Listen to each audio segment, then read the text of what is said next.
Mazuma TV back in the building, man. What's going on, y'all? Shout out to Mazuma Nation. Shout out to the Mazuma Mob. We in the building as always, man. I hope everybody's having a blessed, beautiful, positive, productive day. I'm here chilling at work right now. Just got on my break. I'm back at y'all with some more boxing talk.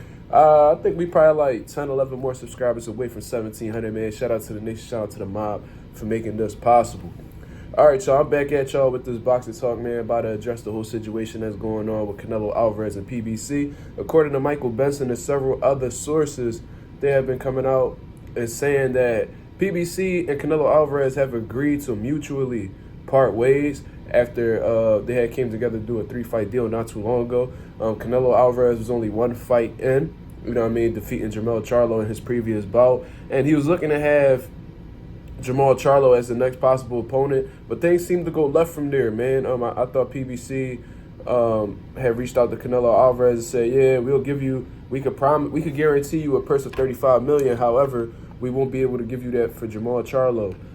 They were obviously looking at fighting Jaime Munguia or whatever. They said that fight would make more sense for the $35 million purse, but due to the fact that Jermall Charlo failed to impress in his last outing against Jose Benavidez, and considering the fact that Jermall Charlo's not in the best state mentally, you know what I mean? He's still dealing with the things that he's going through. They didn't feel like that fight would have produced much, like they would have generated that much revenue. They don't think the numbers would have been good on that side, which I completely agree with. You know what I mean? I think that in all honesty, that fight wouldn't have generated much, and a lot of people would have came into watching that fight with low expectations on the Charlo side. You know what I mean? I don't think that anybody necessarily believed in Jermall Charlo's abilities to defeat Canelo Alvarez at this point in time, due to the fact that he's not the same person that he was in the 154-pound, when he was at his 154-pound chapter, and then at certain times during his 160-pound chapter.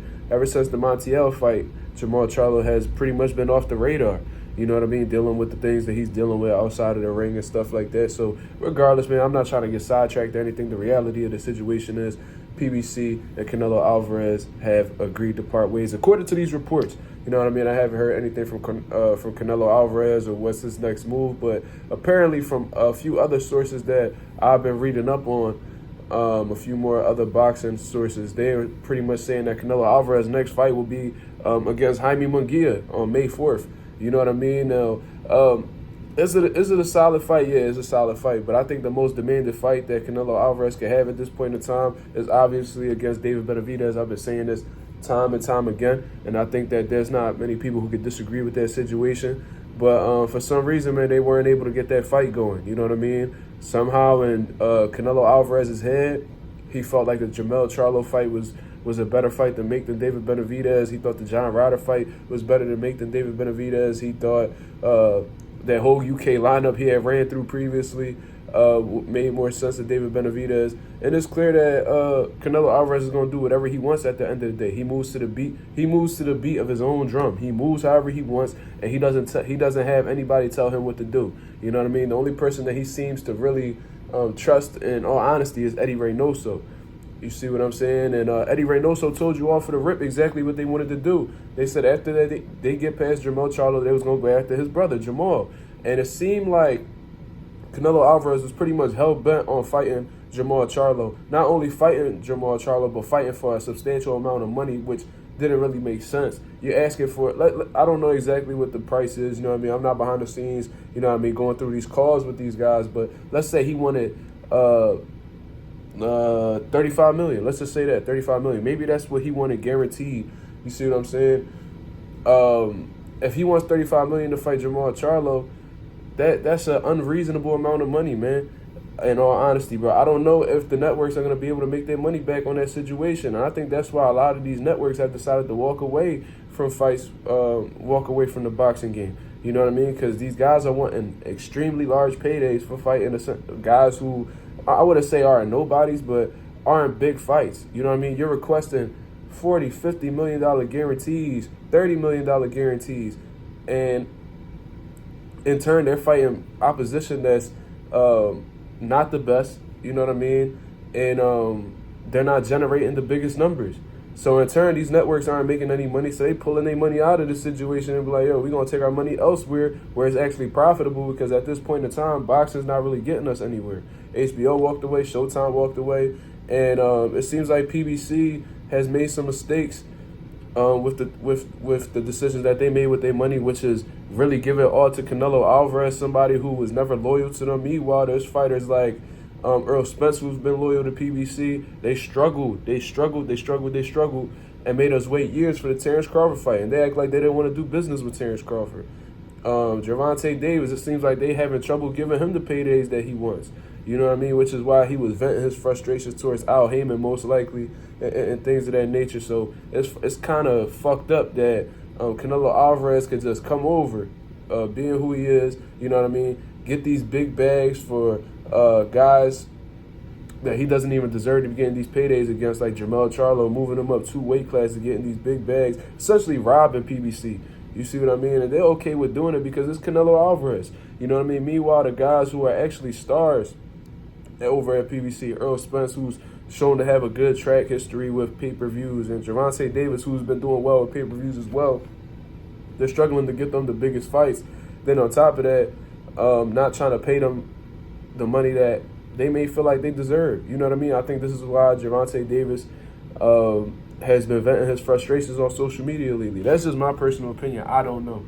You feel what I mean? But regardless, man, it looks like Canelo Alvarez is going to be taking his talents back over to DAZN with Eddie Hearn, and they're going to continue running it up, man. Eddie Hearn and Canelo Alvarez have a great relationship, and I think they both have an understanding that Canelo does whatever the hell he wants, and their relationship is great enough as to where Eddie Hearn will continue to take him back and continue doing business with him with no strings attached. You know what I mean? Pause. You feel me? So that's that situation, man. It looks like Canelo Alvarez is going to be fighting Jaime Munguia. It seems like the Jermall Charlo fight is down the drain, along with the David Benavidez fight, unfortunately. So Jaime Munguia it is. You know what I mean? Although Canelo Alvarez has came on the record several times and said that he doesn't want to fight Mexicans anymore, it looks like he's making the exception for Jaime Munguia after Jaime Munguia went and defeated John Ryder, a common opponent that Canelo Alvarez had in the past as well. You know what I mean? And I told y'all guys, after Jaime Munguia stopped John Ryder, I told you guys, yo, this may have just sealed his this might have been like the stamp to get him the Canelo Alvarez fight. You know what I'm saying? Because he fought a common opponent that Canelo Alvarez has had, and then beat him in a better fashion. You know what I mean? Actually getting the stoppage. Meanwhile, Canelo Alvarez went the distance with the man. So because he was able to do it in a more impressive fashion, you know what I mean, the people continuously kept their names in the same bracket. You know what I mean? Attaching their names together. You feel me? So that fight looks like it's gonna happen. In other news, you know what I mean, Terence Crawford, according to Michael Benson, is also a free agent as well in terms of a promoter, of course, and a network. He's a promotional free agent and a network free agent. He had a 1-fight deal with PBC, obviously, and the rematch clause had expired. You know what I mean? They were supposed to come to an agreement at the end of 2023. That didn't come to fruition, obviously. They had some type of extension. I believe Terence Crawford had gave them an extension, but then in turn, Earl Spence ends up getting cataract surgery. So that actually slowed down the whole process, and I think that's what allowed Terence Crawford to walk away scot-free. So not only is Canelo Alvarez stepping away from the PBC, but Terence Crawford as well. Now, Terence Crawford's situation is a little bit different because the biggest fights that he can make in this point in time are PBC fighters. You know what I mean? Canelo Alvarez could dip off over to DAZN and fight Jaime Munguia and Edgar Berlanga, them lower tier guys, you know what I mean, and just continue making them paydays that he's looking for. Terence Crawford, on the other hand, if he were to, let's say, move up to 154 pounds, PBC has all the 154-pound fighters that you need to make these big paydays. Whether we're talking about, you know, obviously the Earl Spence rematch once he's healed up, Tim Tszyu, Jermell Charlo, you know what I'm saying, and things of that nature, man. Canelo Alvarez has made it clear that he's not going to fight Terence Crawford. He said he gets nothing out of it. He's too small. And if he were to beat Terence Crawford, he wouldn't receive any credit for it. You know what I mean? So it looks like that opportunity for Terence Crawford is out the window as well. And although Terence Crawford has been adamant about strictly fighting Canelo Alvarez, I'm sure that he's able to change his mind. He changes his mind often because at one point in time he said he wouldn't fight Canelo Alvarez and he respects weight classes. Then suddenly he just woke up one day and was like, oh, I'll fight Canelo. Yeah, I'll beat his ass. Blah, blah, blah.